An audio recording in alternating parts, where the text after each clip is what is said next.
देखिए जरा chemical properties से।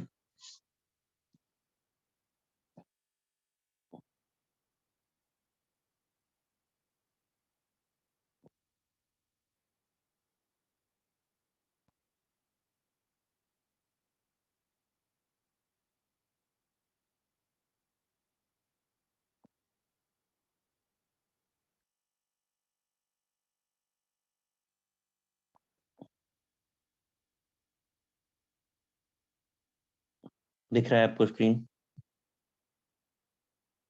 हाँ सर। देखिए hydrogen shows reducing property, RP लिखा है मैंने। आयन ऑक्साइड कॉपर ऑक्साइड जैसे कंपाउंड को ये रिड्यूस कर देता है, तो अगर रिड्यूस करेगा तो खुद क्या बन जाएगा?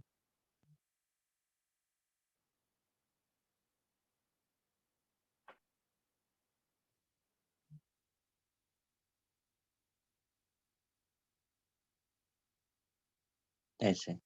इसके बाद सीओ के साथ एडिशन प्रॉपर्टी दिखाता है, सीओ डॉट 2H2, ये रीअरेंज हो जाता है तो ऐसा हो जाता है। ऑक्सीजन के साथ कंबाइन करता है तो ये बन जाता है। तो ये रिएक्शन सिंपल है, केवल ऊपर रिड्यूसिंग प्रॉपर्टी याद रखना है। फिर वाटर आता है, कलरलेस ऑर्डरलेस विस्कस लिक्विड है। High boiling point, freezing point, surface tension, thermal stability, specific heat, dielectric constant. और वाटर रिलेटेड कोई भी प्रॉपर्टी हो जिसमें भी एबनॉर्मेलिटी आपको लगती है, आपसे पूछा जाता है कि कुछ ज्यादा है या कम है वाटर का, तो आपको हर बात का रीजन सिर्फ एक ही देना है, because of hydrogen bonding, because of hydrogen bonding only. ठीक है। इसके बाद आपका केमिकल प्रॉपर्टीज में आता है आयोनाइजेशन। आप वाटर को आयोनाइज करते हो तो गिव्स H+ एंड OH-, हमेशा आपने यही देखा है, बट ये नहीं देता है। वाटर आयनाइज तो गिव्स OH- प्लस HH2ON। यहाँ पे N की जगह पे 1 2 3 कुछ भी हो सकता है। N की जगह पे आप 1 रखते हो तो H3O+ बनता है, ऑक्सोनियम और हाइड्रोनियम आयन। 2 रखोगे तो H5O2+ बनेगा, ZuNDEL जिंडल आयन। 3 4 आप रख करके आगे बनाते जाइए, पर उनकी कोई स्पेसिफिक नेम नहीं है। ठीक है, पर पॉसिबिलिटी है। इसके बाद आपको मैंने बताया था वाटर शोज एम्फोटेरिक नेचर। तो एम्फोटेरिक का मतलब क्या होता है? ये आपकी एम्फोटेरिक प्रॉपर्टी है। तो इसे समझने के लिए पहले राइट साइड में देख लें। एसिड मतलब प्रोटॉन डोनर, बेस मतलब प्रोटॉन एक्सेप्टर होता है। तो फर्स्ट रिएक्शन में लेफ्ट साइड में वाटर और अमोनिया के रिएक्शन में वाटर ने प्रोटॉन दिया है कि लिया है? क्यों भाई? प्रोटॉन दिया। प्रोटॉन दिया है, तो वाटर का बिहेवियर कैसा हो गया? एसिड। एसिड। ऐसा। विद HCl जब आप देखेंगे तो वाटर ने प्रोटॉन लिया है, तो बिहेवियर कैसा हो गया? बेसिक। तो वाटर एसिडिक भी है, वाटर बेसिक भी है, इसलिए हम वाटर को एम्फोटेरिक बोलते हैं। ठीक है, इतना आप कॉपी करिए, फिर आगे बताते हैं।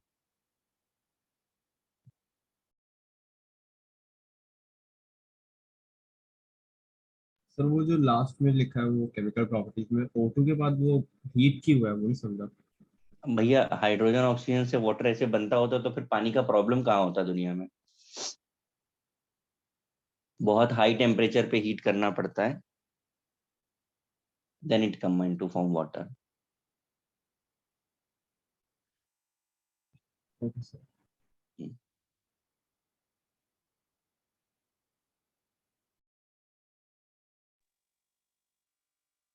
बहुत कम लोगों ने ज्वाइन किया है क्या? सब बहुत लेट आते हैं क्या?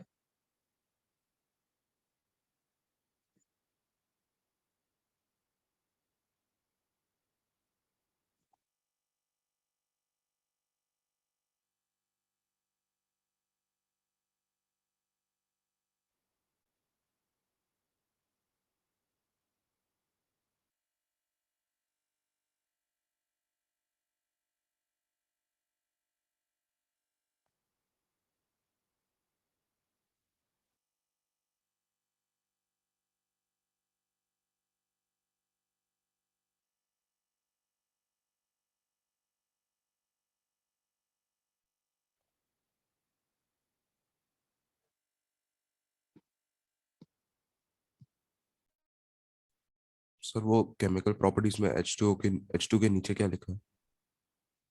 ए और बी लिखा है एसिडिक बेसिस।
सर आपने वो सीओ के साथ क्या लिखा है sir?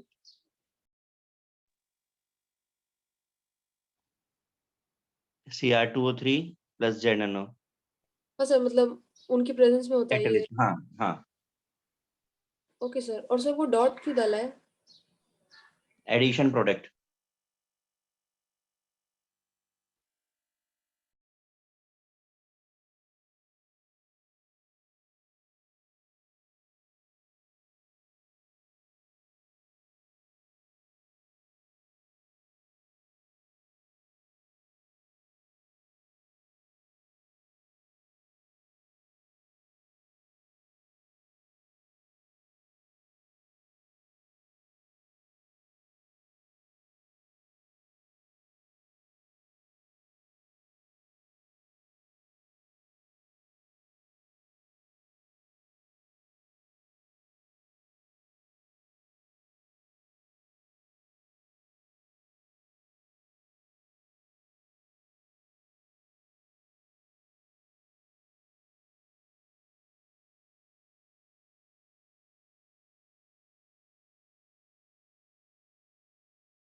Sir high thermal stability मतलब आराम से डिसोसिएट नहीं होगा? हाँ, अभी अभी ज्वाइन किया है क्या? सॉरी सर, सर मैं 10 मिनट पहले ज्वाइन किया था।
लिख दिया सर।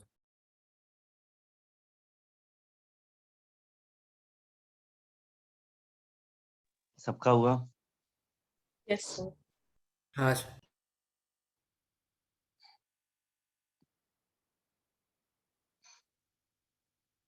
देखिए जरा आगे की प्रॉपर्टीज में, as oxidant water shows oxidising property.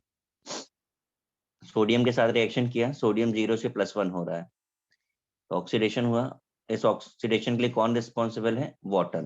तो एवरी टाइम आपको रिएक्शन लिख के देखने की जरूरत नहीं है, आप इसे टेक्निकली भी समझ लीजिए। विद एनी मेटल, मेटल के साथ कभी भी रिएक्शन होगी, वाटर का बिहेवियर हमेशा ऑक्सीडाइजिंग होगा। आपको रिएक्शन लिखने की जरूरत नहीं है, आपका काम वैसे ही हो जाएगा।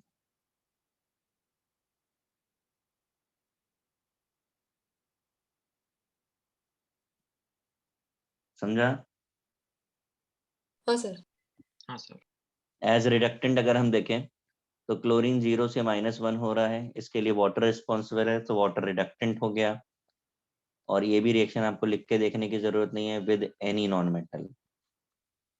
ये मैं आपको सिर्फ इसलिए भी बोल रहा हूँ क्योंकि जेई का इंटीजर का क्वेश्चन था, उसमें उन्होंने ऐसे बहुत सारे लिख दिए एलिमेंट।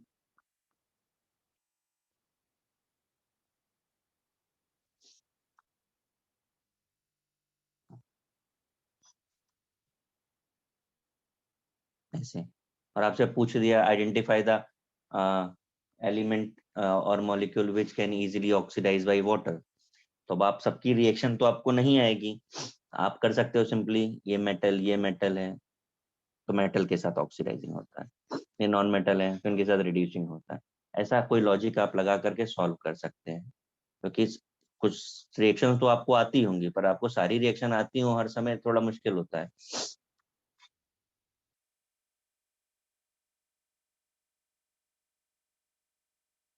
ठीक है, इसके बाद आते हैं कैटलिस्ट पे। NH3 + HCl ये रिएक्शन आती है आप लोगों को? हाँ हाँ सर। सर। क्या देता है? ये रिएक्शन पॉसिबल ही नहीं है। Reaction possible only in presence of water और मॉइस्चर, यानी कैटलिस्ट, तभी ये रिएक्शन होगी, वरना रिएक्शन नहीं होती। तो वाटर का कैटालिटिक बिहेवियर हो गया। फिर ये हाइड्रेट फॉर्मिंग टेंडेंसी, हमने बहुत बार ऐसे सॉल्ट्स पढ़े हैं जहाँ सॉल्ट डॉट वाटर लिखा होता है। इस डॉट का मतलब कौन सा बॉन्ड है वो देखना होगा हमें। पहला है coordinate hydrate, water molecule link through coordinate bond, link through coordinate bond, CrCl3.6H2। अब ये इसे देख करके पता नहीं चल रहा है, बट इसका आप जब रियल एग्जिस्टेंस देखोगे तो वो ये है, कोऑर्डिनेशन कंपाउंड है। ये कोऑर्डिनेशन कंपाउंड के अंदर जितने भी ब्रैकेट के अंदर होते हैं वो हमेशा कोऑर्डिनेट बॉन्ड से जुड़े होते हैं। ठीक है, तो ये एग्जाम्पल में 6 वाटर मॉलिक्यूल हैं जो कोऑर्डिनेटेड है। दूसरी कैटेगरी है hydrogen bonded hydrate, water molecule link through hydrogen bond. Blue vitriol हम सबको पता है ना ब्लू विट्रियोल? हाँ सर। Yes sir. बट आपको जान के थोड़ा अजीब लगेगा कि ब्लू विट्रियोल का फॉर्मूला ठीक है बट एग्जिस्टेंस सही नहीं है। एक्चुअली ब्लू विट्रियोल ये है, ऐसा होता है। अब ब्रैकेट के अंदर यानी कोऑर्डिनेशन के अंदर जो 4 वाटर आपको दिख रहे हैं ये तो कोऑर्डिनेटेड है, ये पूछा हुआ क्वेश्चन है मोर देन का, ये कोऑर्डिनेटेड है। जो बाहर एक वाटर दिख रहा है वो हाइड्रोजन बॉन्डेड है। आपसे पूछा गया था मोर देन में कि ब्लू विट्रियोल में कौन कौन से टाइप की बॉन्डिंग्स होती हैं, आयनिक, कोवैलेंट, कोऑर्डिनेट, हाइड्रोजन बॉन्डिंग। क्या होना चाहिए आंसर? बोथ। कोऑर्डिनेट और हाइड्रोजन। बेटा सारे। आयनिक बॉन्ड नहीं बनेगा, कोवैलेंट क्यों नहीं हाँ सर। बनेगा? हाँ सारे हैं।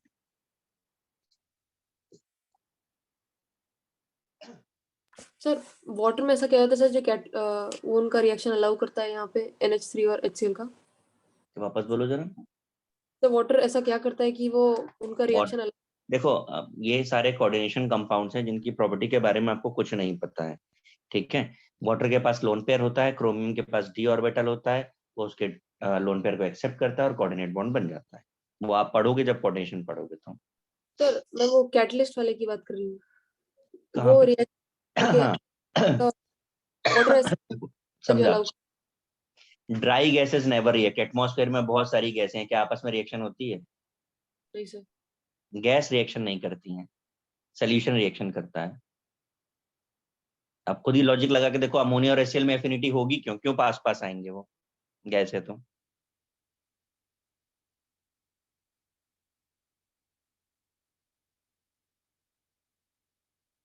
तो सर वाटर से क्या होगा? वाटर, आपने कभी ये टेस्ट किया है कि नहीं किया है? तो कौन सा? ये व्हाइट फ्यूम्स वाला, अमोनियम क्लोराइड वाला। नहीं सर। अमोनिया गैस है, HCl जब एसिड होगा सोल्यूशन के फॉर्म में होगा। जब HCl डालेंगे आप उसमें मिक्स करेंगे तब जाके फ्यूम्स आएंगे। अगर दोनों गैस है तो पास पास आएंगे क्यों? सोच के जरा बताओ मुझे। गैस के तो अपने मॉलिक्यूल्स पास पास नहीं आते हैं, दूसरे के मॉलिक्यूल्स पास पास क्यों आएंगे? Okay sir.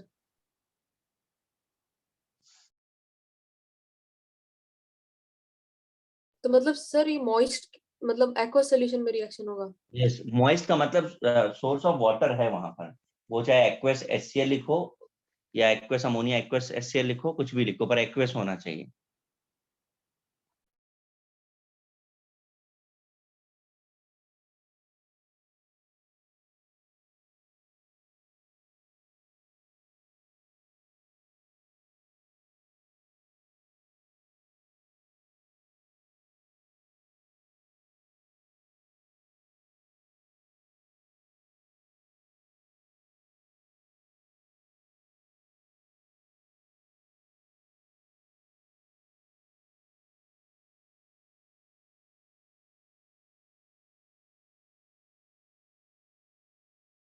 सर आपने फॉर्मिंग के बाद क्या लिखा है वहाँ पे?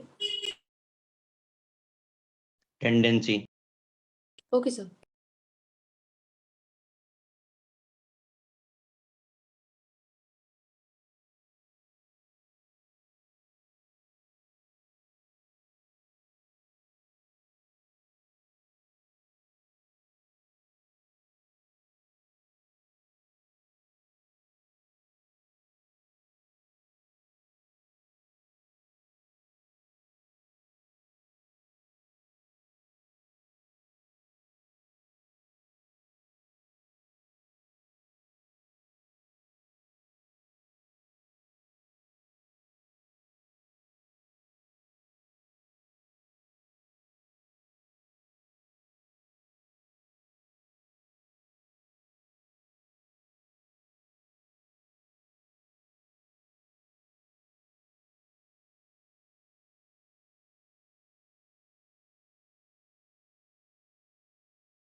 हो गया सर।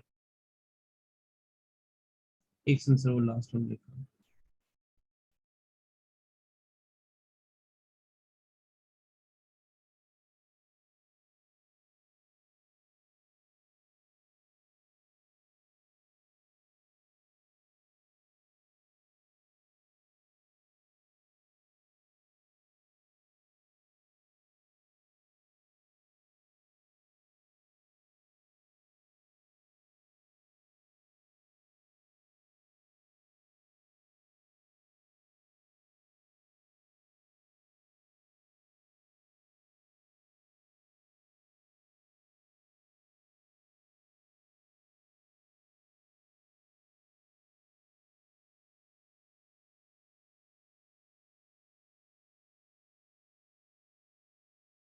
हो गया ना? Yes sir.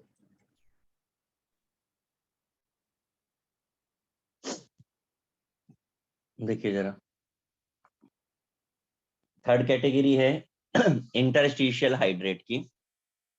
मेटल एटम्स इस तरीके से अरेंज होते हैं, आपको दिख रहा है बहुत सारे स्फेयर्स, इनके बीच की जो खाली जगह होती है उसे इंटरस्टिशियल स्पेस बोलते हैं। स्पेस में पानी सेट होता है, उसे इंटरस्टिशियल हाइड्रेट बोलते हैं। मोस्टली ये एस ब्लॉक में मिलता है, LiCl.2H2O।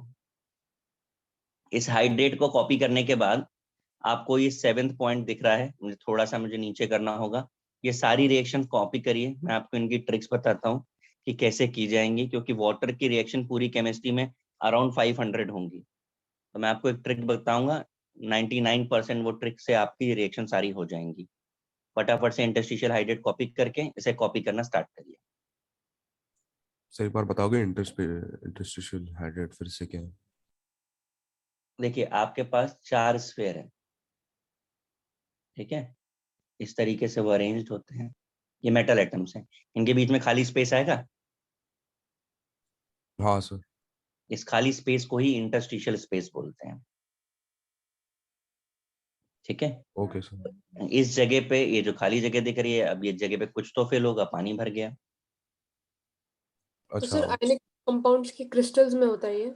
इस क्रिस्टल्स में ही होगा, इसीलिए मैंने बोला एस ब्लॉक में, सिर्फ आयनिक कंपाउंड्स में देखने को मिलता है आपको।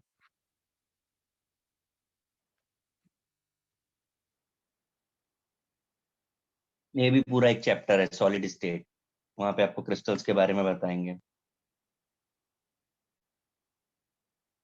करना शुरू करिए। रिएक्शन कॉपी करते समय आप ऑक्सीडेशन नंबर नहीं लिखेंगे तो चलेगा, मैंने लिखा है, आप मत लिखिएगा ऑक्सीडेशन नंबर।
सर वो हाइड्रोलिटिक प्रॉपर्टीज के ए पार्ट में और है।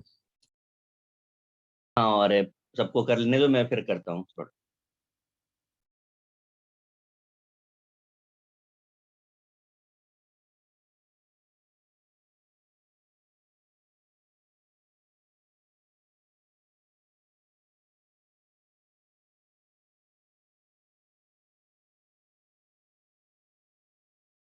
सर लिख लिया।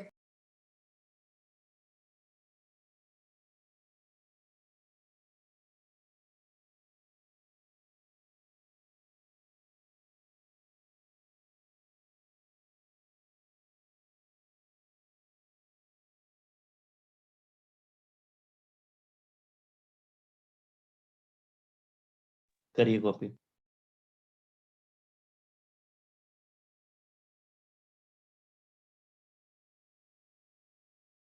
सर हो गया। बाकी लोगों को कर लेने दो कॉपी।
हो गया कॉपी?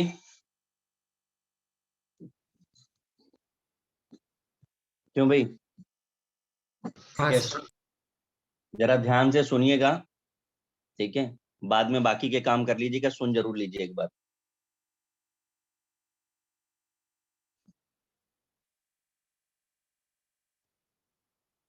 देखिए, वाटर जब कभी भी ब्रेक होता है, हाइड्रोलिटिक लिखा हुआ है, हाइड्रो मतलब वाटर, लिटिक का मतलब ब्रेकडाउन।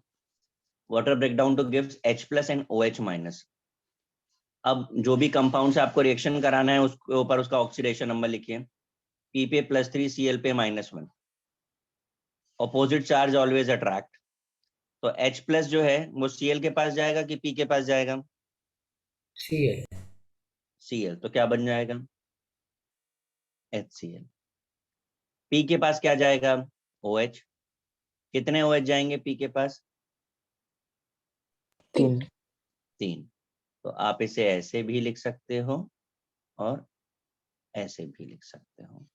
ये फर्स्ट रिएक्शन आपकी हो गई। ये जो चीज मैंने आपको बताई है ये आपकी 99% जगह पर एप्लीकेबल है। ये ट्रिक 1% नहीं लगती, तो जहां नहीं लगती वो रिएक्शन आपको स्टार के फॉर्म में यहाँ दिख रही है। जैसे आपको इनिशियली बोला कि 500 के ऊपर रिएक्शन होंगी ऐसी पूरी केमिस्ट्री में, एस ब्लॉक, पी ब्लॉक सब मिला के, डी ब्लॉक, तो उसमें से सब आपकी ट्रिक से हो जाने वाली है। जो 4-5 जहां पे नहीं लगेंगी उनको मैंने स्टार मार्क किया हुआ है। तो विदाउट स्टार वाली सारी रिएक्शन आप करना शुरू कर दीजिए। कॉलम ए में जितना दिख रहा है वो आप कर सकते हैं, अभी स्टार्ट कर दीजिए।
Sir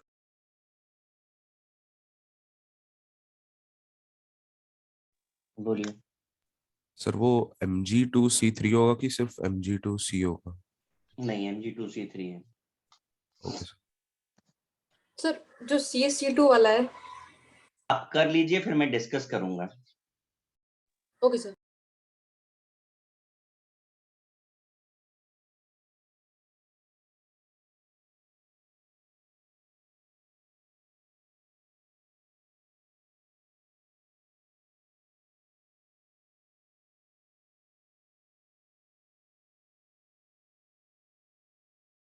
done sir.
सबका हो गया?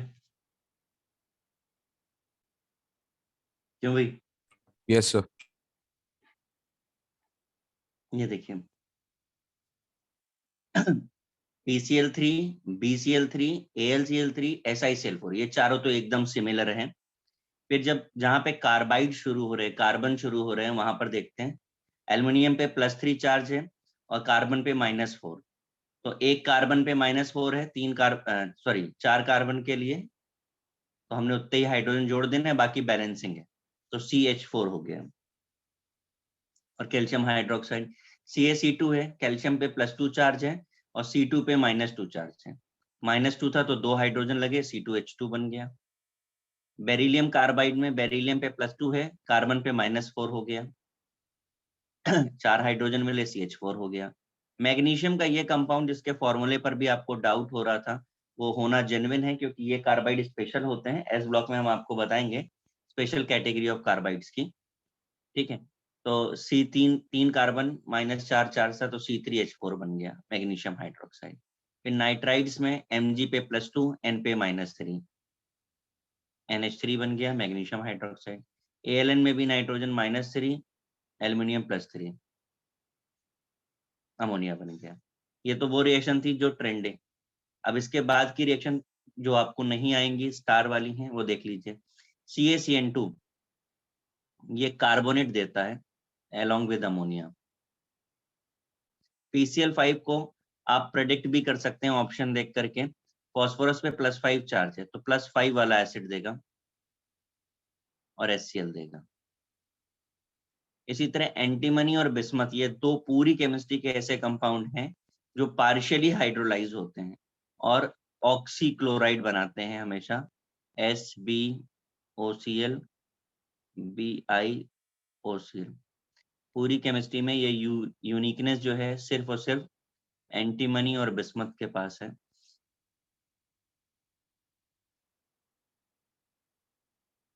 ऑक्सीक्लोराइड इसे बोलते हैं। तो फर्स्ट कॉलम समझ आ गया। मैं सेकंड की ट्रिक बताऊं आपको। हाँ सर। देखिए, सेकंड में सारे नॉन मेटल्स हैं। यहाँ नीचे मैंने लिखा है नॉन मेटल ऑक्साइड में वाटर ऐड करने से इट गिव्स ऑक्सो एसिड्स।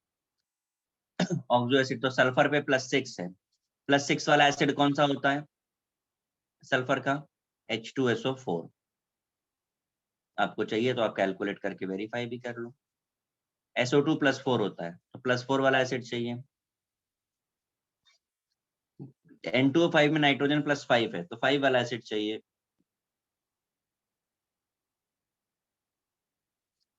+3 है तो +3 वाला एसिड चाहिए। अभी नेक्स्ट रिएक्शन में मैंने स्टार लगाया है, +4। +4 का तो कोई एसिड होता ही नहीं है, तो ऐसे केस में हमको क्या करना पड़ेगा? एवरेज लेना पड़ेगा। मतलब it gives 2 acid, HNO2 and HNO3 both. अब आप देखिए, एक +5 है और एक +3 है, तो आपको 4 एवरेज हो गया आपका।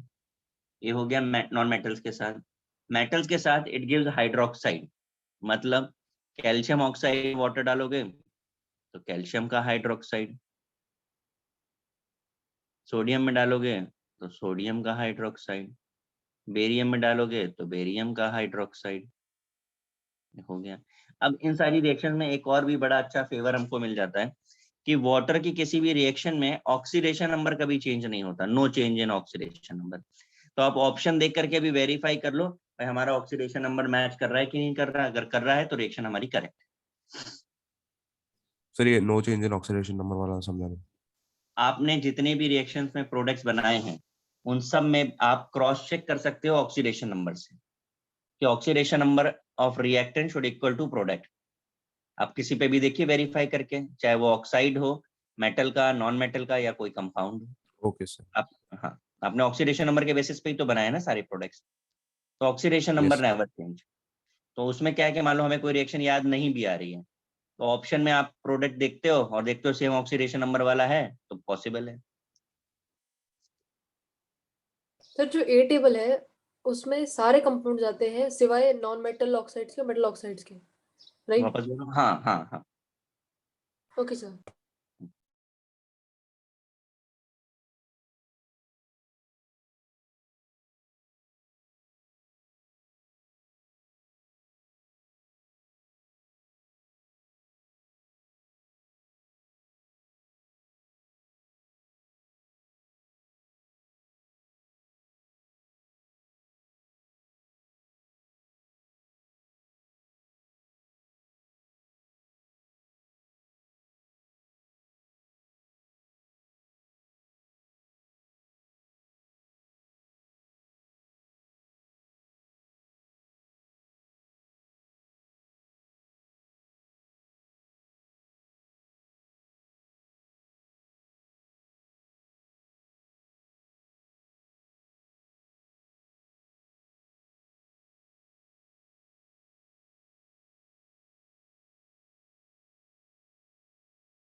और सर सारे मेटल ऑक्साइड्स के लिए हाइड्रोक्साइड बन जाएगा? जो भी लिखा है वो पूरे के लिए ही लिखा हुआ है।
हो गया कॉपी?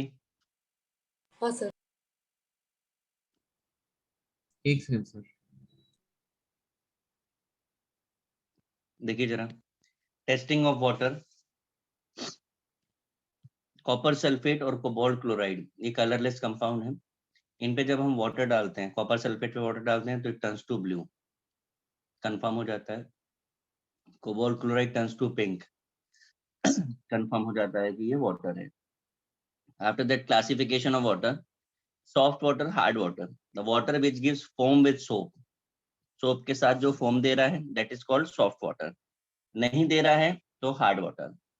अब क्यों नहीं दे रहा है, तो due to presence of bicarbonate, sulphate and chlorides of calcium, magnesium and iron. Calcium सबसे ज्यादा कॉमन है और Fe बहुत रेयर होता है, इसलिए ऐसा ग्रेटर का साइन लगाया वहां पे। It is further classified temporary and permanent hard water. Temporary के लिए बाइकार्बोनेट रिस्पॉन्सिबल है, जबकि परमानेंट के लिए सल्फेट और क्लोराइड रिस्पॉन्सिबल है। इतना कॉपी करिए, फिर वाटर को सॉफ्ट कैसे करते हैं वो बताते हैं। सो ग्रेटर वाला साइन क्यों डाला था? Calcium is more common than iron. Okay sir.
Sir आप एक बार स्लाइड का फर्स्ट पार्ट, वो टेस्टिंग वाला पार्ट वापस बता सकते हैं?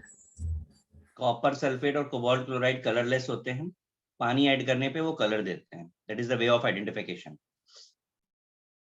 ओके सर, ठीक है, थैंक यू। सर ये आयन की वजह से फोम फॉर्मेशन क्यों नहीं होता?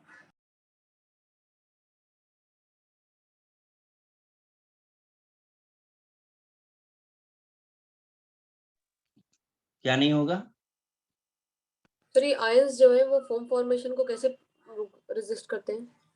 नहीं, मैंने तो नहीं कहा कि रेजिस्ट करते हैं। तो सर ऐसा क्यों होता है? मैंने ये अबंडेंस ऑर्डर बताया आपको। पानी में, आपके घर के पानी में आपको आयन मिलता है क्या? सब पता नहीं। कैल्शियम और मैग्नीशियम ही मिलता है। अगर आयन आने लगेगा तो लोगों के लिए तो अच्छा हो जाएगा ना। घर के पानी में Fe मिलेगा, लोग बिजनेस शुरू कर देंगे। अच्छा सही है सर।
Done sir.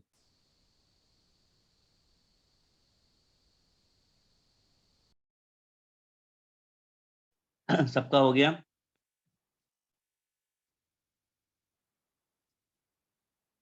चलिए देखिए जरा, सॉफ्टनिंग ऑफ वाटर, सबसे पहला प्रोसेस है removal of temporary hardness. Process A, boiling of water, hard water boil किया, फिल्टर किया, सॉफ्ट हो गया। क्या प्रोसीजर हुआ इसमें, क्या स्टेप्स इन्वॉल्व हो रहे हैं? तो टेम्परेरी हार्डनेस में कैल्शियम बाइकार्बोनेट होता है जो कि सेलेबल कंपाउंड था। जब आपने उसे हीट करके फिल्टर किया तो कैल्शियम कार्बोनेट जो है वो रिमूव हो गया और इसके रिमूवल से ही हमारा प्रॉब्लम सॉल्व हो गया। ये सबसे इजीएस्ट प्रोसेस है। दूसरा प्रोसेस है क्लार्क प्रोसेस। इसमें हमने हार्ड वाटर को लाइम के साथ हीट किया है, फिल्टर किया, सॉफ्ट हो गया।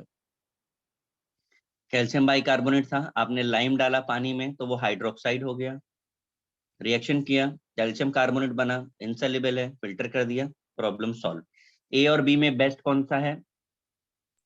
बी। ए, हाँ, बी बेस्ट, बी है बी बेस्ट है। ठीक है, रीजन अगर पूछा जाए तो सर, कार्बन डाइऑक्साइड नहीं है। करेक्ट, CO2 भी रिमूव हो जा रही है। ठीक है, इसलिए बी बेस्ट है, इसलिए स्टार लगा दिया मैंने। इसके बाद आता है removal of both temporary and permanent hardness. पहला प्रोसेस है वॉशिंग सोडा, Na2CO3 होता है।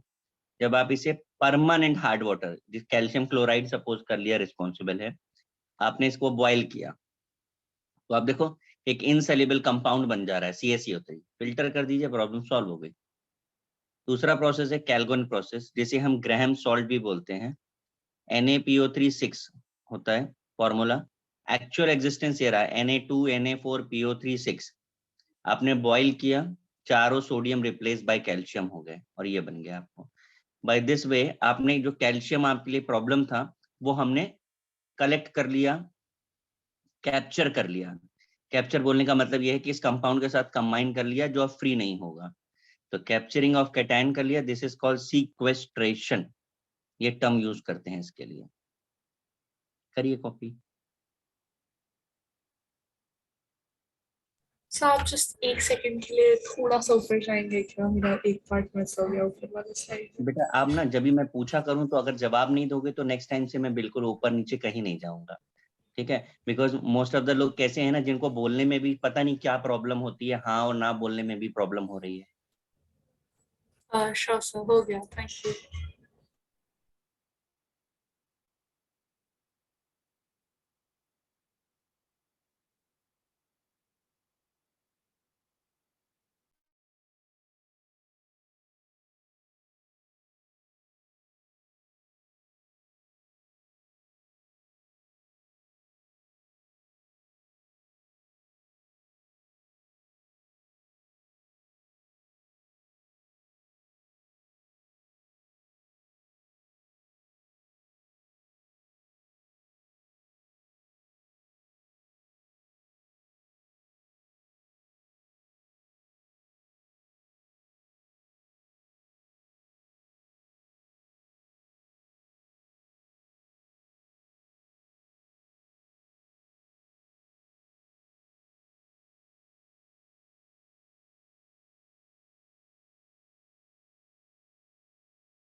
सर NaPO36 को ग्राम सॉल्ट बोलते हैं। हाँ,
हो गया sir.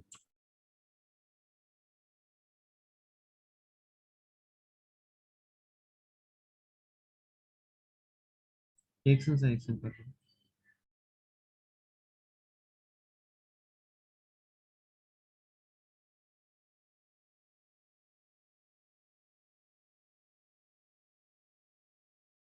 Done. Yes, sir. Yes.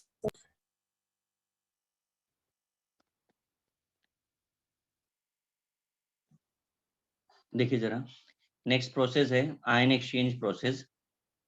इसमें सबसे पहले आपका आता है इनऑर्गेनिक एक्सचेंजर, जिसे जियोलाइट या परम्यूटेड बोलते हैं। फॉर्मूला आपको लिखा हुआ है Na2Al2Si2O8.XH2O, जिसे हम रिप्रेजेंट Z से करते हैं। तो Na2Z मतलब सोडियम जियोलाइट। जब इसे आप बॉईल करते हो हॉट वाटर के साथ तो डबल डिस्प्लेसमेंट हो गया, CaZ और NaCl बन गया। बट बाय दिस वे क्या हो रहा है कि जियोलाइट तो वेस्ट हो गया, हमको वापस जियोलाइट से सोडियम जियोलाइट अगर चाहिए तो हम इसे 10% सोल्यूशन यानी कि ब्राइन के साथ ट्रीट कर देते हैं। तो brine is used to recover Na2Z from waste. तो आप इसको रिसाइकिल कर सकते हैं, तो आपके लिए ज्यादा एफिशिएंट हो जाएगा। नेक्स्ट आता है ऑर्गेनिक एक्सचेंजर। ये आपका एक पॉलीमर है, resin, long carbon chain structure, जिसमें दो साइड्स हैं, एक कैटायनिक साइट है और एक एनायनिक साइट है। तो आपको क्या करना है, कैटायनिक और एनायनिक साइट होने से आप इसे बॉईल कर दीजिए हार्ड वाटर के साथ। हार्ड वाटर में कैल्शियम है और क्लोराइड है, तो calcium cation Cl anion, cation cation के साथ एक्सचेंज होगा और एनायन एनायन के साथ एक्सचेंज हो जाएगा। फिल्टर कर दीजिए, वाटर सॉफ्ट हो गया। राइट, इसके बाद हम आएंगे D2O पर, जिसे हम हैवी वाटर बोलते हैं। क्यों हैवी वाटर बोलते हैं, तो ड्यूट्रियम ऑक्साइड है ये, D का वेट 2 होता है, तो 2 × 2 + 16 20 हो रहा है। नॉर्मल वाटर में ये 1/6000 पार्ट होता है। ठीक है, इतना पार्ट होने की वजह से क्या है बहुत कम है, लेकिन हम इसे बनाते नहीं बल्कि हम क्या है इसको सेपरेट कर लेते हैं। तो कैसे सेपरेशन करना है वो हम आपको बताते हैं, कॉपी करिए। सर जेड क्या है सर? सुनना पड़ता है इन सब चीजों को। तो कोई सुनो आप। बताएगा जेड क्या था? जियोलाइट। जियोलाइट को रिप्रेजेंट कर रहे हैं जेड से। सर यहाँ जो आपने उसके आगे लिखा है वो क्या है पूरी चीज? कहाँ किसके आगे क्या लिखा है? सर जियोलाइट के बाद आपने क्या लिखा है, जो कंपाउंड लिखा है उसमें जेड कौन सा पार्ट है सर?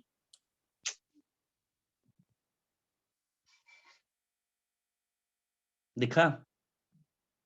हाँ सर।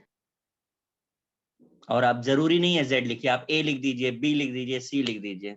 वो मैंने मेरे इजी करने के लिए लिखा है कि बार बार उतना बड़ा फॉर्मूला लिखना पड़ेगा। सर एक बार वो ऑर्गेनिक एक्सचेंजर वाला फिर से बता सकते हो, उतना समझा नहीं। ऑर्गेनिक एक्सचेंजर रेजिन को बोलते हैं, लॉन्ग कार्बन चेन स्ट्रक्चर है, ठीक है, जिसमें 2 साइड्स हैं। आप ऐसे समझ लीजिए कि ये आप है और ये आपके 2 हाथ। एक हाथ में कैटायन है आपके और एक हाथ में आपके एनायन है, ठीक। तो जब भी आपके पास कोई सॉल्ट आएगा तो सॉल्ट का कैटायन आप इस कैटायन के साथ एक्सचेंज कर दोगे और एनायन आप एनायन के साथ एक्सचेंज कर दोगे। एक्सचेंज करने के बाद हार्ड वाटर वाला सॉल्ट लेकर के आप फिल्टर होके अलग हो जाओगे, बाकी वाटर सॉफ्ट हो गया। Okay sir. Sir zeolite naturally water में प्रेजेंट होता है। ये किसने बताया आपको कि नेचुरली वाटर में प्रेजेंट होता है? आप क्या पढ़ रहे हो पहले तो ये बताओ मुझे जानवी। सर हम हार्डनेस निकालना है कैसे? हार्डनेस किसकी वजह से है? आयंस की वजह से। तो आप निकालने के लिए क्या यूज कर रहे हैं? इससे ज्यादा समझ नहीं आ रहा। आप पता नहीं लेक्चर में हैं कि नहीं, मुझे नहीं मालूम। सर मैं कोई सुन रही। प्लीज इनको बताएगा कि जियोलाइट पानी में नेचुरली प्रेजेंट होता है, ऐसा बताया गया आपको?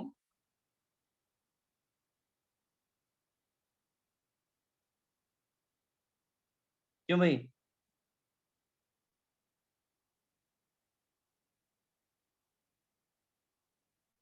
क्या किसी को नहीं पता? शाबाश। प्रभास,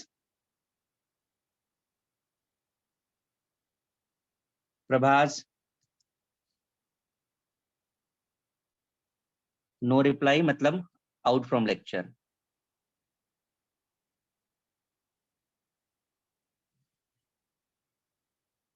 ईशान, ईशान, देखो नहीं जवाब दोगे मैं लेक्चर से बाहर करता जाऊंगा। वेदांत, वेदांत, शाबाश।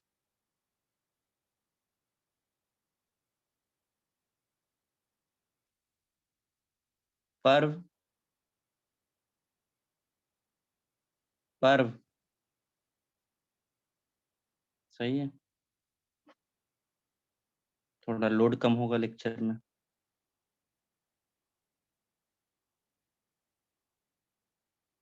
अभिनव,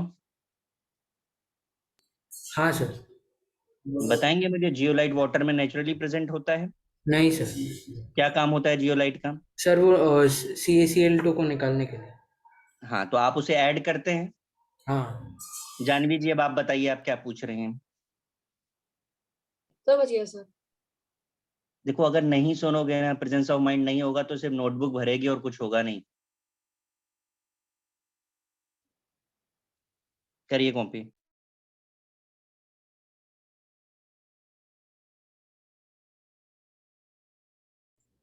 सर हम्म।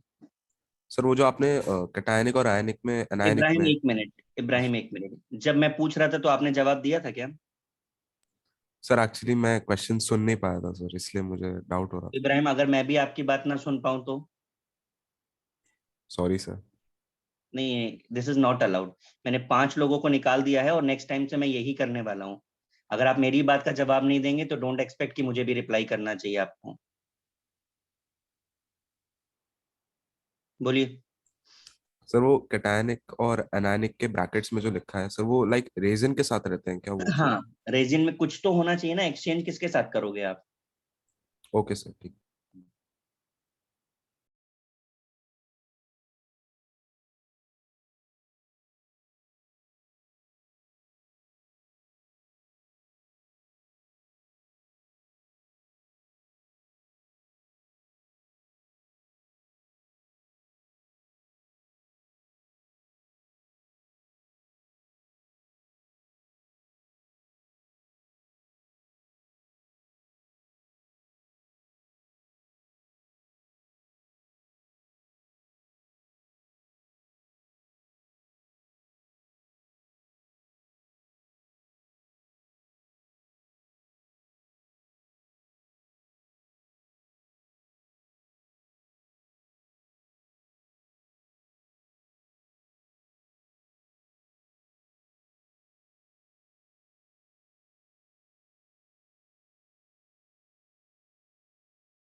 कॉपी हुआ है?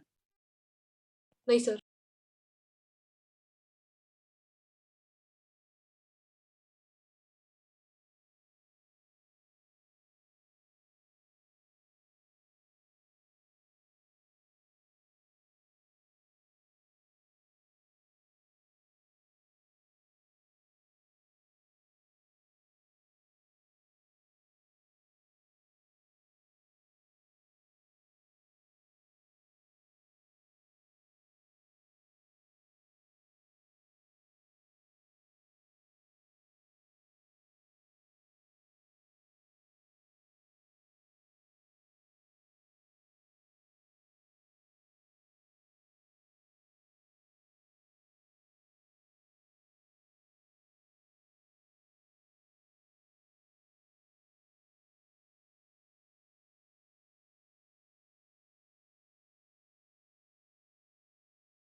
सर हो गया। सर एक सेकंड रुको सर, नहीं हो।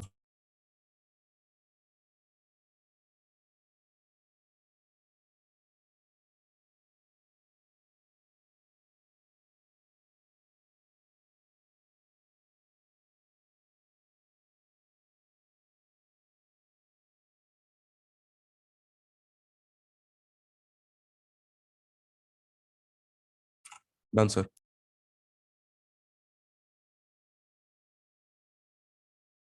किसी का रह गया? No sir. No sir. देखिए जरा, हमने आपको बोला था कि नॉर्मल वाटर में हैवी वाटर होता है, उसे हम सेपरेट करने जा रहे हैं। तो सेपरेशन का पहला प्रोसेस है fractional distillation based on boiling point. ठीक है, H2O का 100 होता है, D2O का 101.3 है। आप बॉयल करोगे 100 तक, H2O केवल वेपराइज होगा, D2O रिमेनिंग। सेकेंड प्रोसेस है बाई फ्रैक्शनल क्रिस्टलाइजेशन। इस तरीके से वो बॉइलिंग पॉइंट पे था, ये फ्रीजिंग पॉइंट पर है।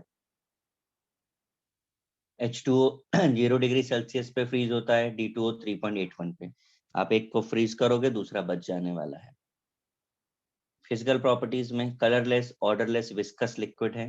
विस्कस क्यों ज्यादा है? तो बिकॉज ऑफ हाइड्रोजन बॉन्डिंग। हमने आपको केमिकल बॉन्डिंग के टाइम पे इनके एक्सप्लेनेशन दिए भी थे। Value of all physical constants are higher than H2O, मतलब boiling point, freezing point, surface tension, dielectric constant, सब कुछ ज्यादा है, सब कुछ ज्यादा है। अगर आपको वैल्यू याद नहीं है तो भी आप इसे कर सकते हो कि H2O से ज्यादा होना चाहिए। हाइड्रोजन बॉन्डिंग D2O की ज्यादा है। सेलिबिलिटी ऑफ NaCl अगर हमें चेक करना है तो किस में ज्यादा सेलिबल होना चाहिए सॉल्ट को, जो विस्कस कम है या जो विस्कस ज्यादा है? कम है। कम है। इसलिए किस में ज्यादा हो गया, D2O में कि H2O में? H2O। H2O में। H2. तो अगर सेलिबिलिटी कम है तो इसका मतलब रेट क्या होगा, कम हो जाएगा। तो रेट ऑफ केमिकल रिएक्शन भी कम हो जाता है। केमिकल प्रॉपर्टीज की रिएक्शन को भी आप टेक्निकली समझ लीजिए, आपको करने की जरूरत नहीं पड़ेगी। All the reactions are same as H2O। तो अभी आपने जितनी भी प्रॉपर्टी वाटर की पढ़ी थी वो सब वैसे ही रहने वाली है। H की जगह पे D लगाना है आपको। मतलब Al4C3 हमने वहां भी किया था, AlOH थ्राइस बनाया था, अभी D थ्राइस बना रहे हैं। वहां CH4 बनाया था, यहाँ CD4 बना रहे हैं। कैल्शियम कार्बाइड में भी वहां पर CaOH ट्वाइस बनाया था, यहाँ D ट्वाइस बना रहे हैं। वहां पर C2H2 बनाया था, यहाँ C2D2 बना रहे हैं। P2O5 D3PO4, तो सब कुछ वैसे ही करना है, कुछ चेंज नहीं होगा। फिर आते हैं बायोकेमिकल इफेक्ट्स पर, इसका इम्पैक्ट क्या है। तो किसी भी हाल में ये लिविंग बीइंग के लिए सुटेबल नहीं हो सकता। Fish dies in heavy water, it retard the rate of seed germination, it retard the rate of fermentation. तो ये हर तरीके से हार्मफुल है लिविंग बीइंग के लिए। करिए कॉपी।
सर CaC2 में कार्बन के ऊपर कार्बन का ऑक्सीडेशन नंबर तो -1 होगा ना?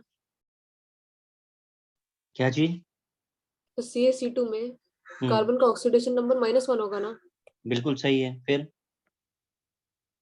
अच्छा, तो सर हमें चार्ट से करना है उसको इक्वेट। नहीं नहीं, आप मुझे बताइए, मैंने कार्बन लिख दिया, कार्बन का ऑक्सीडेशन नंबर -1, इसे कितने हाइड्रोजन कंबाइन करेंगे? एक। एक। ऐसा कोई कंपाउंड एग्जिस्ट करता है? नहीं सर। इसलिए 2 एटम्स। समझा? हाँ सर।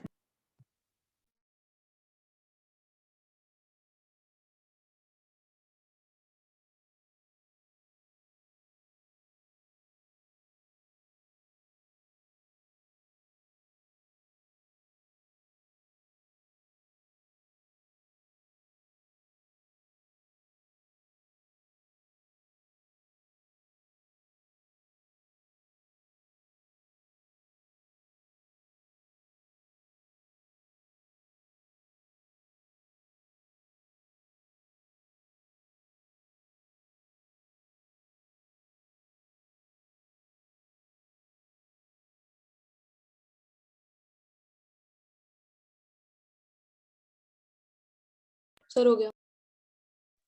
सबका कॉपी हो गया? एक सेकंड सर, एक सेकंड। सर एक मिनट।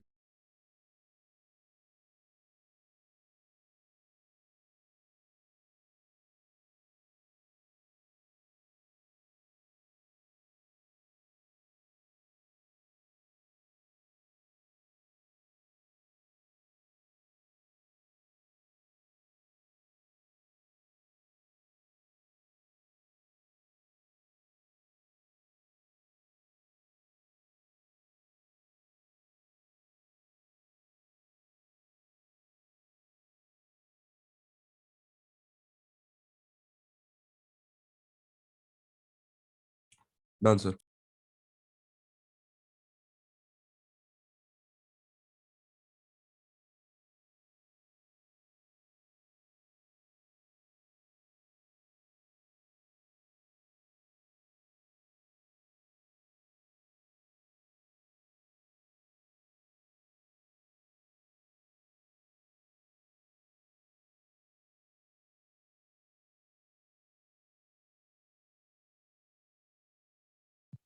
देखिए जरा, ऊपर की जो एक रिएक्शन रह गई थी वो मैंने लिख दी है। और यूज क्या है अगर पूछा जाए हेवी वाटर का, तो it slow down the nuclear reaction. ये न्यूक्लियर रिएक्शन को स्लो करने का काम करती है। आप न्यूक्लियर रिएक्शंस पढ़ेंगे जब आप, तो वहां पर आप फिर से आएगा ये D2O के बारे में। आगे चलते हैं। H2O2 ये सबसे इंपॉर्टेंट कंपाउंड है इस चैप्टर का। ऑक्सीजनेटेड वाटर बोलते हैं, कॉमन नेम तो हाइड्रोजन पेरोक्साइड है, शायद पता होगा आपको। वीक हाँ एसिड है, अनस्टेबल होता है। A B C D ये चारों प्रिपरेशन आपको कॉपी करनी है। ये सी के ऊपर जो मैंने लिखा है ये मैन्युफैक्चरिंग है, ठीक है? तो आप पहले इतना कॉपी कर लीजिए, फिर रिएक्शन करने का ट्रिक मैं आपको बताता हूँ।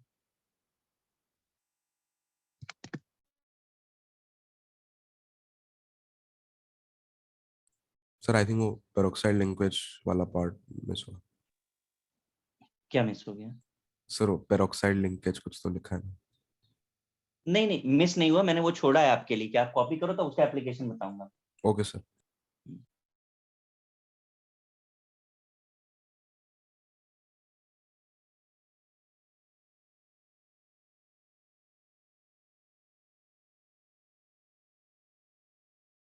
सर, तो वो पार्ट लिखना है कि नहीं लिखना?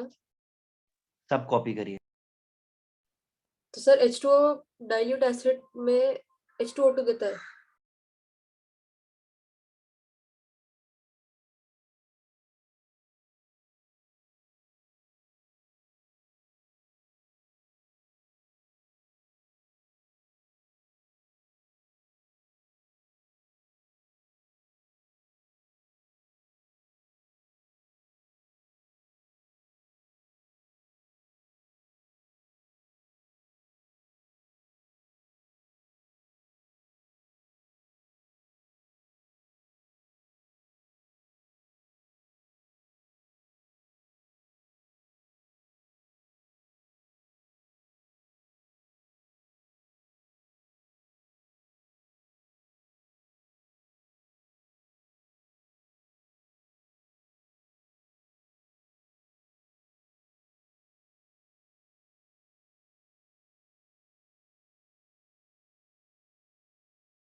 सर आपने वो बी वाले में पिक में क्या लिखा है?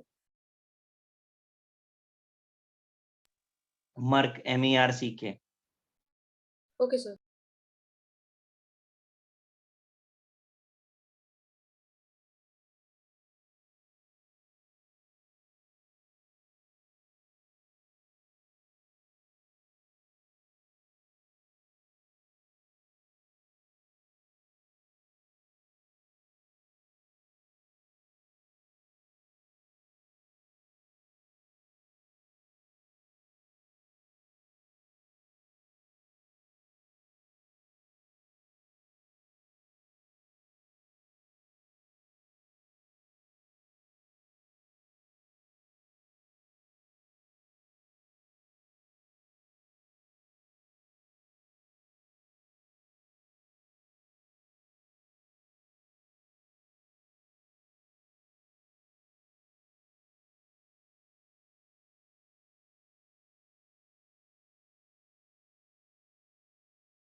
सर वो बी पार्ट में जो H2O नीचे लिखा है +H2O, वो सारे उसके साथ है कि सिर्फ CO2 के साथ है? CO2 के साथ।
सर वो डी में इन द प्रेजेंस ऑफ क्या लिखा है सर?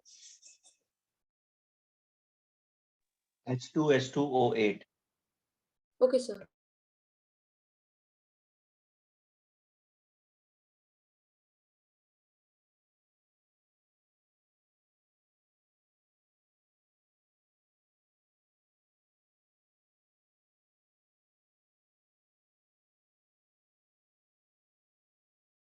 सर उसके नीचे जो रिएक्शन लिखा है उसमें तो हाइड्रोजन पेरोक्साइड कहीं पे भी नहीं है।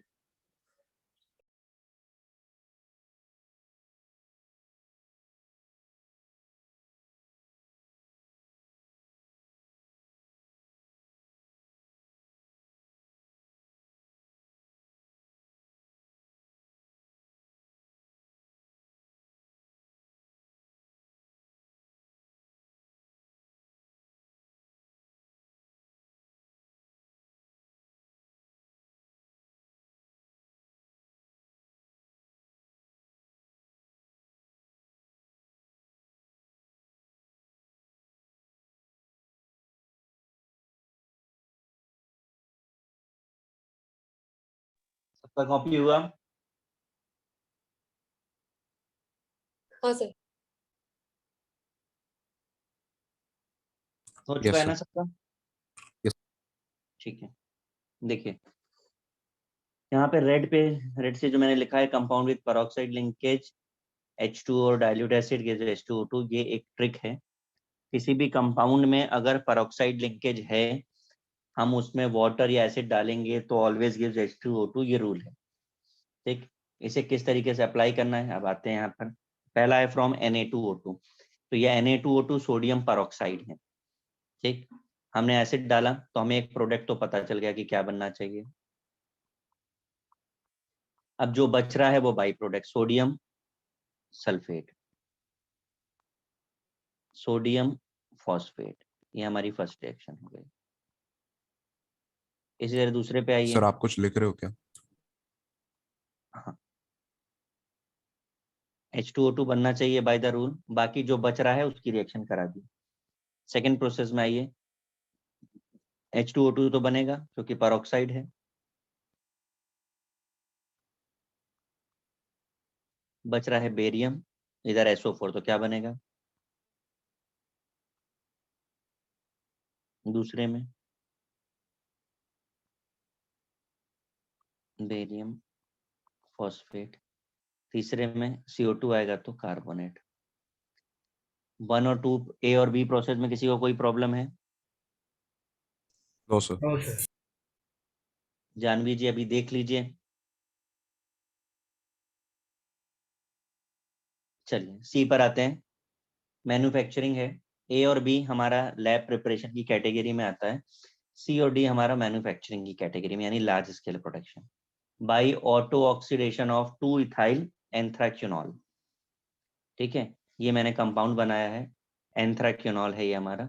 इसमें हमने एयर, हमें ऐड करने की जरूरत नहीं, ऑटो मतलब सेल्फ होता है। ये ऑक्सीडाइज होता है, H2O2 बनता है, along with this anthraquinone is the by product. अब अच्छी बात यह है कि जो बाई प्रोडक्ट बन रहा है उसे अगर आप हाइड्रोजनेट करते हो तो वापस एंथ्राक्विनोल मिल जाता है, यानी प्रोसेस कैसा हो गया? साइक्लिक हो गया। समझ में आ रहा है आपको? हाँ सर। नेक्स्ट आता है D, by the electrolysis of 50% H2SO4 at 0 degree Celsius in presence of H2H2O8। तो हमने 2 मोल ऑफ H2SO4 लिया है, इलेक्ट्रोलाइज हुआ, हमें 2H प्लस और HSO4 मिल गया। अब इस रिएक्शन को हमें कंप्लीट करना है।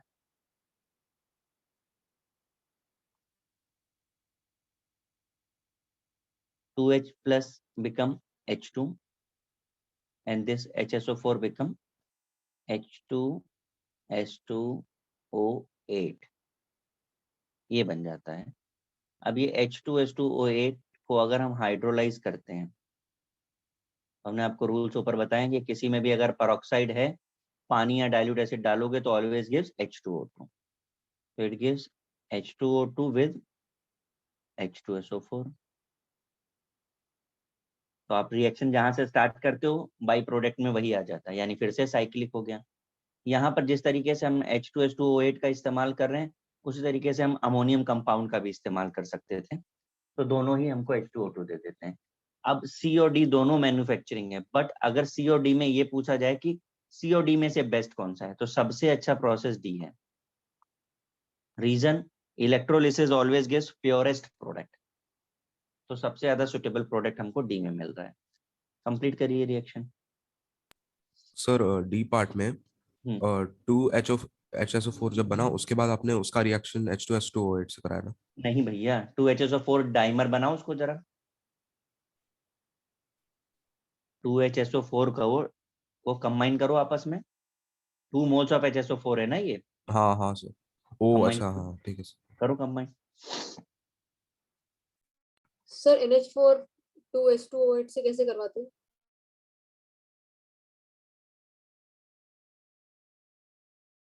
क्या बोल रहे हो? सर NH4 2H2O8 से कैसे करवाते हैं? आप उसमें अमोनियम आयन है तो उसमें आप कोई एसिड डाल दीजिए, ये रूल्स लिखे ना ऊपर, आपको कोई एसिड डालिए उसमें, जो अच्छा लग रहा हो आपको वो डालिए। HCl डाल दीजिए तो अमोनियम क्लोराइड निकल जाएगा और वापस H2S2O8 मिल जाएगा आपको। ये तो acid okay base sir. Reaction होगी।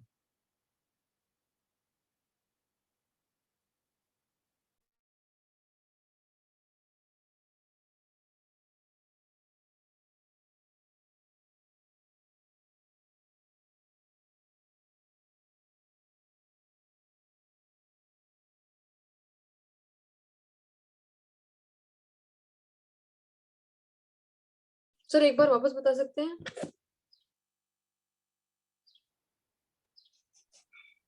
क्या बता सकते हैं? सर NH4 वाला। आपको मैंने बोला उसमें आप एसिड डाल दीजिए। हाँ सर। कौन सा एसिड डालेंगे आप? HCl। HCl डालेंगे। तो HCl किससे कंबाइन करेगा? Cl किससे कंबाइन करेगा और H किससे कंबाइन करेगा? Cl NH4+ से करेगा। तो क्या बन गया? NH4Cl। H किसके साथ कंबाइन करेगा? H2O8 तो क्या -2। बन गया? हाँ सर वो साइक्लिक नहीं होगा ना? क्या? सॉरी। अगर H कंबाइन किया H2O8 से तो ये नहीं बन जाएगा? हाँ सर। क्या बोला मैंने बनाने के लिए? ये नहीं बनेगा? हाँ सर बनेगा।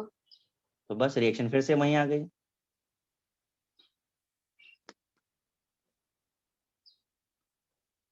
सर मुझे नहीं समझ रहा सर। H2O डाल के H2O2 निकलेगा और दूसरा वाला H2SO4 थोड़ी ना आएगा सर।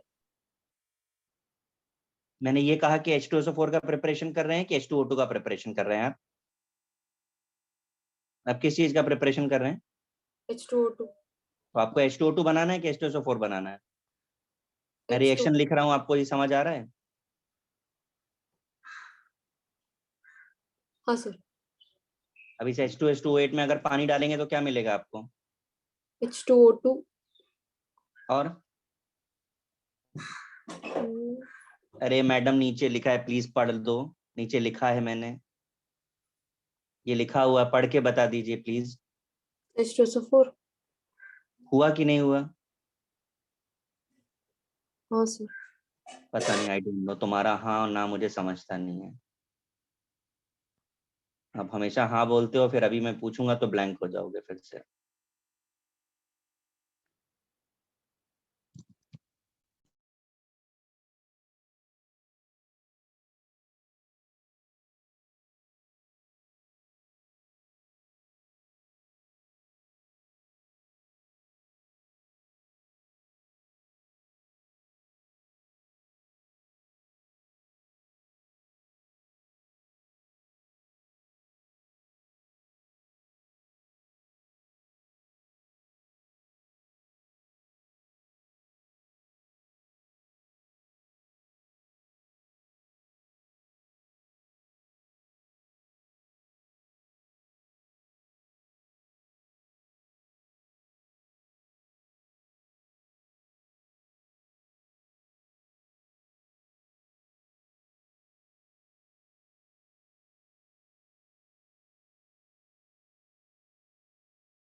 कॉपी हो गया? Yes sir. Yes sir. Yes इसके आगे का पार्ट नेक्स्ट लेक्चर में करेंगे और मॉड्यूल आप 75% सॉल्व कर सकते हैं, ठीक है। नेक्स्ट लेक्चर पे चैप्टर का थोड़ा सा पार्ट बचा है, कंप्लीट करके मैं मॉड्यूल डिस्कस करूंगा। तो अगर आपने कर लिया तो वेल एंड गुड, मैं डिस्कस लेकिन कर लूंगा नेक्स्ट लेक्चर पे। आप नहीं करेंगे तो फिर आपकी मर्जी, आप करते रहिएगा आराम से। चलिए, गुड बाय। सर इस चैप्टर में Right, sir. सिर्फ Thank you, थियरी sir. है ना? वाह मेरे लाल, ये सब हम लोग जो पढ़ रहे हैं ये चैप्टर है। चैप्टर खत्म होने वाला, अब तुम पूछ रहे हो थ्योरी है? नहीं ऐसा न्यूमेरिकल्स नहीं है ना, ऐसा पूछना था। नहीं। Thank you sir. Bye sir. Bye sir, thank you sir.